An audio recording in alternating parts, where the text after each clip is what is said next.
Our agriculture meteorologist on This Week in Agribusiness. He's heard on WITY in Danville, WDWS in Champaign, WHMS Champaign, but really, most important is This Week in Agribusiness. That's the TV show, yeah. We're proud to have you join us each week and try to sort things out. Sure. It's been interesting. We've seen a little more tropical activity this fall, and some of that is, well, it has impacted in some places. What do you see going forward here over the next, 60 days or so in terms of tropical storm activity? Will there be any addition? You better grab that. That may be headquarters calling. Well, she was texting me. Well, 2-0. Well, she texted me on the way down to saying to keep an eye on you. As usual, yes, exactly. But the next 60 days, we digress here. Busier time of the year for the tropics, and certainly after kind of a lull into complacency after a very early start to the season in June, things have picked up, and I still think there are several more systems to contend with into the southeastern United States, mid-Atlantic region, perhaps as far west as the mouth of the Mississippi. So we're not done with that aspect of the tropical weather season yet, despite a couple little nuances out there. Julia and Hermine as well that brought some big rains and skirted some of the drier regions of the southeastern United States. So those, especially Julia, is still into play for about the next 24 hours or so. In this part of the country, that tropical storm activity doesn't always necessarily mean moisture coming in. It can halt weather patterns and really provide a nice dry stretch.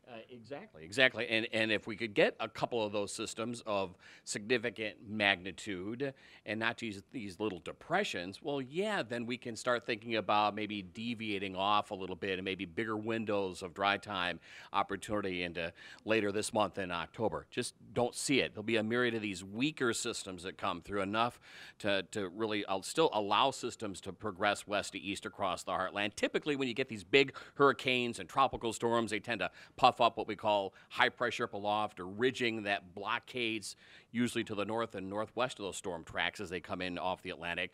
Weather systems across the Midwest. That's not going to be the story this year. Weaker systems, features in the jet stream that move through the Midwest will still be able to move through, but maybe at a slightly slower than usual pace. And again, another little element in some of the longer range thinking that takes us through late September into October and November as well.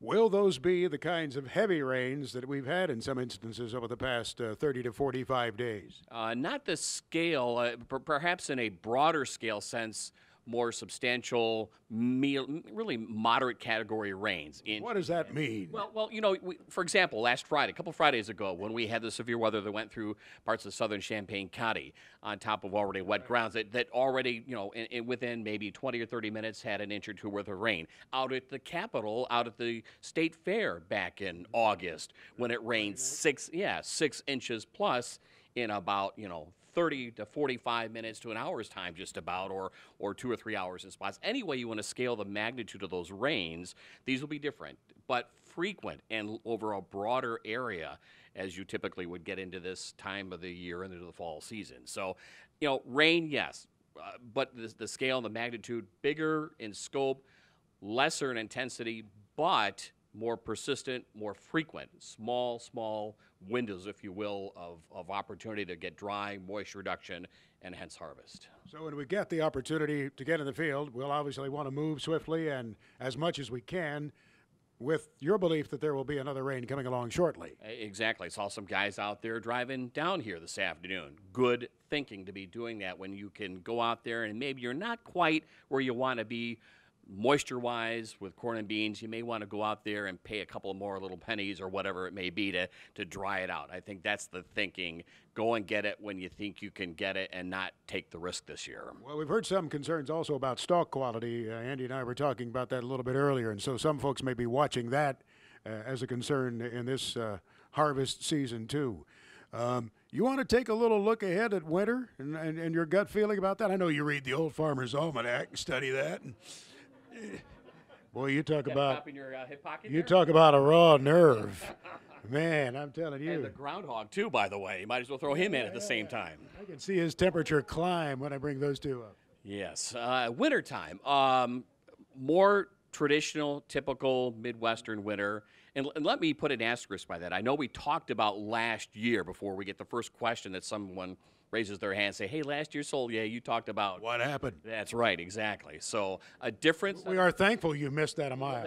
That's fine. I don't personally like it, but I've worked for these guys out here. So a different setup. We're moving into this La Nina pattern here, which is cooling of those same central waters of the Pacific versus warming. And there's some timing differences that the private guys and the government guys are kicking around. They're saying we're in a neutral state. We're saying we're kind of moving into a La Nina. Anyway, when we look at it, those transitions that happen in spring or fall typically rev up the weather pattern around here. So we're kind of thinking that, more traditional, more robust moisture pattern. More snow, more cold? More snow, more of these mixed precip episodes where you get the snow, then the rain, then the ice, and back to snow. So that means a strip of an ice storm somewhere. That's exactly right, yeah. So you may... I better get a generator. There you go. Maybe one of those years.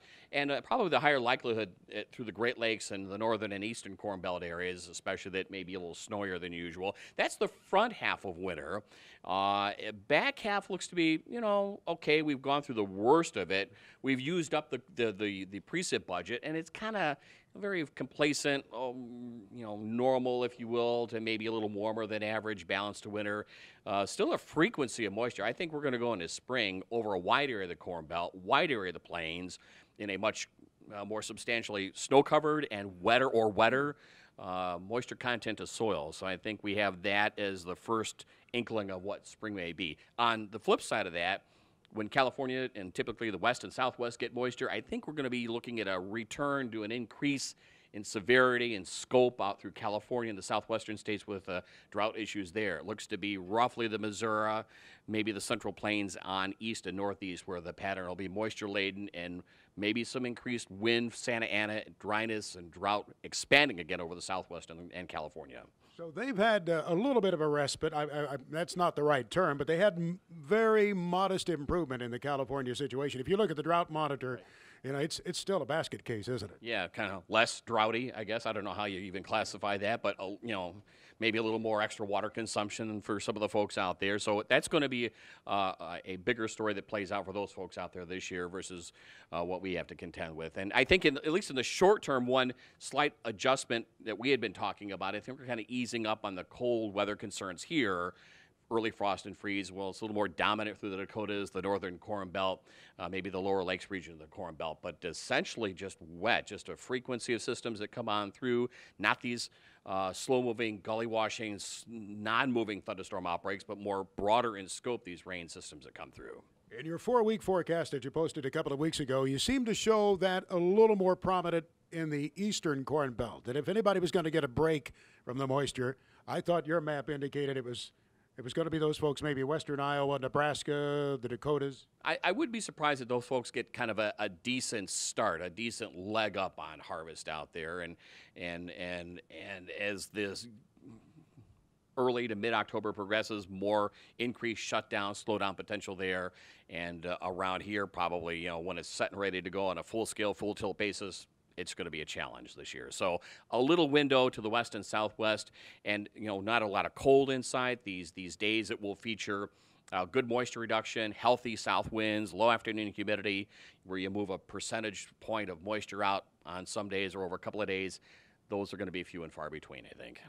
Heard a report today that in Nebraska they had such good weather this year that even the corners on those center pivot systems, the corners were looking just about as good in terms of yield as the area under the pivot. And just think a couple of 3 or 4 years ago with the degree of drought that played on out there. So that has been a big improvement. And same with the central and southern end of the winter wheat belt. Kansas and Oklahoma and parts of the Red River Valley of the south, they've seen some modest improvement by summertime standards down there. So I think that's just the vanguard, the start of what's going to build across that part of the heartland and into the Corn Belt here in the coming weeks and couple of months.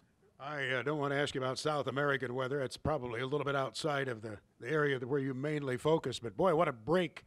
I mean, you think if Argentina would have had a full soybean crop this year, without the flooding that they had, think about the supplies we'd be trying to work through. I would imagine so, and that is something, another element to factor into our whole thinking of harvest and amount of grain that we have stockpiled is how is this La Nina going to play out with regard to South American weather this year. So as they try to wind down their harvest and rev it back up on the other side. So something I think has to be watched on bookend on either side of our wintertime season here. Anybody with a question for Greg? What's your level of confidence? Rated 1 to 10 on this damp weather forecast that, boy, I'm a jerk, aren't I? Why would I even talk about it then? Confidence would be rated as usual in the midst of probably about a 90 to 95% confidence level. I would make a forecast otherwise. Yes, sir. Hey, thank you, sir. It's always great to have you with us. Appreciate it. Greg Soulje.